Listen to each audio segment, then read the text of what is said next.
Assalamualaikum warahmatullahi wabarakatuh. Innal hamdalillah, assalatu wassalamu ala Rasulillah, amma ba'du. Alhamdulillah kita ketemu kembali dengan mata pelajaran fikih. Baik, sebelum kita mengawali kegiatan kita pada hari ini, adalah kita sama-sama mengawalinya dengan membacakan suratul Fatihah, kemudian lanjutkan dengan membacakan doa belajar. Abata. A'udzu billahi minasy syaithanir rajim. Bismillahirrahmanirrahim. Alhamdulillahi rabbil alamin. Ar-Rahmanir Rahim. Maliki yaumiddin. Iyyaka na'budu wa iyyaka nasta'in. اهدنا الصراط المستقيم صراط الذين أنعمت عليهم غير المغضوب عليهم ولا الضالين آمين. Baik, lanjutkan dengan membacakan doa sebelum belajar. Bismillahirrahmanirrahim.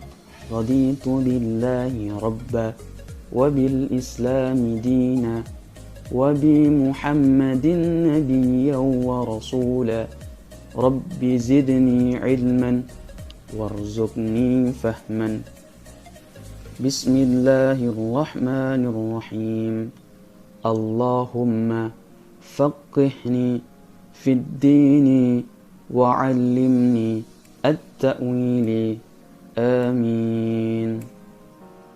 Baiklah, hari ini kita akan belajar materi baru, yaitu belajar bertanggung jawab setelah kita balik. Nah, apa saja yang akan kita capai pada materi ini? Yang pertama adalah kalian mampu mengetahui tanda-tanda balik baik bagi laki-laki maupun perempuan. Dan yang terakhir adalah kalian mampu memahami konsekuensi balik terhadap kewajiban syariat. Baik, sebelum kita masuk pada pembahasan inti kita, silakan amati gambar di samping ini. Nah, kira-kira foto apa yang kalian lihat saat ini? Iya, tepat sekali. Ini merupakan gambar anak-anak. Nah, kira-kira menurut kalian apakah mereka sudah diwajibkan untuk melaksanakan ibadah kepada Allah? Mungkin seperti sholat ataupun puasa. Ya, tentu belum diwajibkan ataupun disyariatkan kepada mereka. Allah Subhanahu wa Ta'ala adalah zat yang maha bijaksana. Aturan-aturan dalam agama Islam itu diatur sedemikian rupa sehingga tidak akan memberatkan umat Islam. Lalu siapa saja yang wajib menjalankan kewajiban agama Islam seperti sholat maupun puasa? Yang wajib menjalankan kewajiban agama Islam itu disebut sebagai mukallaf. Nah, apa itu mukallaf? Setidaknya ada 3 syarat yang harus dipenuhi untuk dapat dikatakan sebagai seorang mukallaf. Syarat-syaratnya antara lain, yang pertama adalah balik. Yang kedua adalah berakal sehat. Dan yang ketiga adalah telah sampai dakwah Islam kepadanya.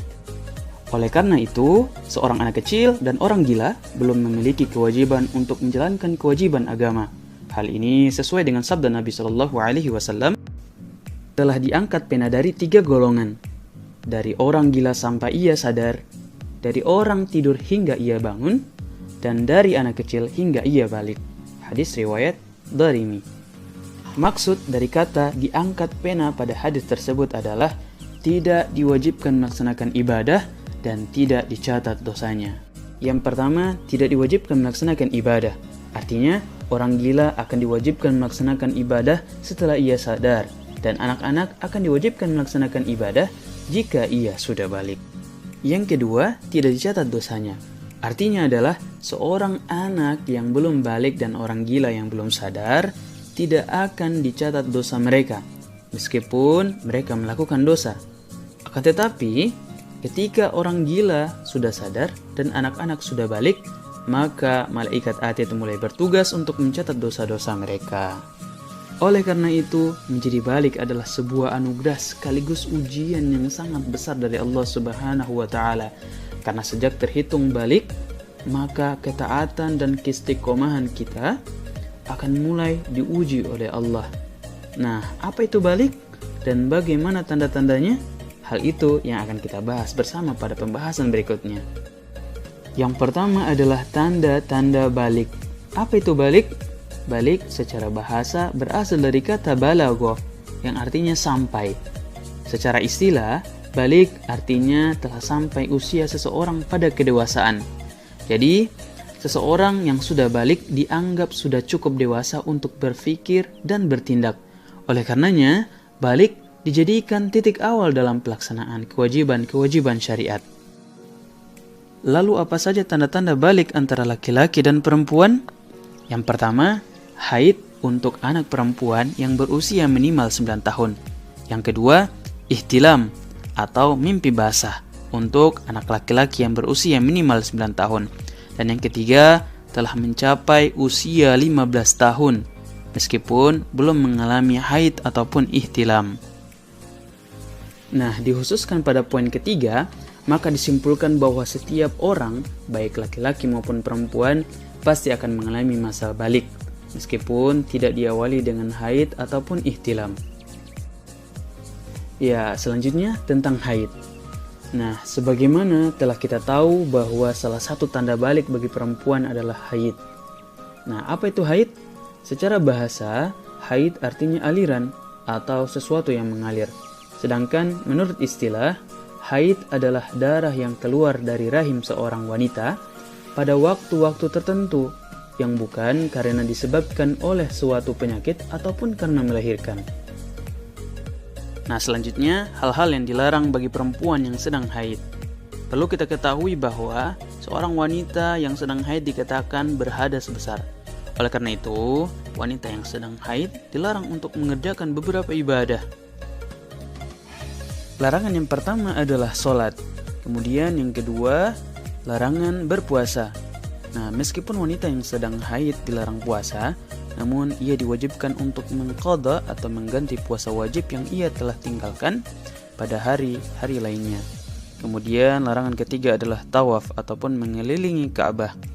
Meskipun dilarang melaksanakan tawaf, namun wanita yang sedang haid masih diperbolehkan melaksanakan rangkaian haji yang lainnya seperti wukuf, sa'i, maupun lempar jumrah. Dan larangan keempat menyentuh mushaf dan membaca Al-Quran.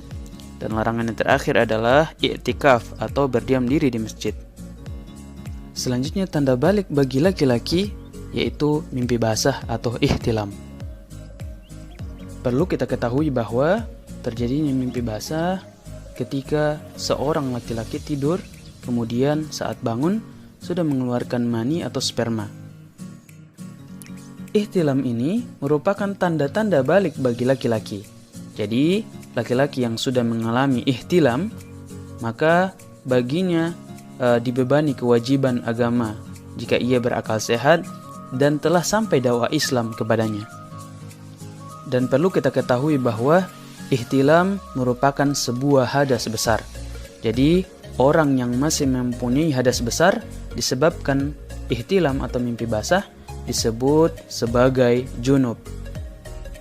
Selanjutnya, hal-hal yang dilarang bagi orang yang sedang junub. Nah, perlu kita ketahui bahwa hal-hal yang dilarang bagi seorang yang sedang junub hampir sama dengan hal-hal yang dilarang bagi wanita yang sedang haid. Namun, berbeda dengan perempuan haid yang dilarang untuk berpuasa, seorang yang sedang dalam kondisi junub tetap boleh melaksanakan ibadah puasa. Jadi, apabila ada seorang tidur dalam kondisi junub dan bangun setelah subuh, maka puasanya tetap sah meskipun ia belum bersuci. Nah, adapun hal-hal yang dilarang bagi orang yang sedang junub antara lain yang pertama, larangan sholat. Ya, kemudian yang kedua, larangan tawaf atau mengelilingi Ka'bah. Yang ketiga, larangan menyentuh mushaf atau membaca Al-Quran. Dan yang keempat, larangan i'tikaf atau berdiam diri di masjid. Namun, apabila hanya sekedar melintas, masih diperbolehkan. Ya, baik. Sekian penjelasan singkat untuk materi kita hari ini.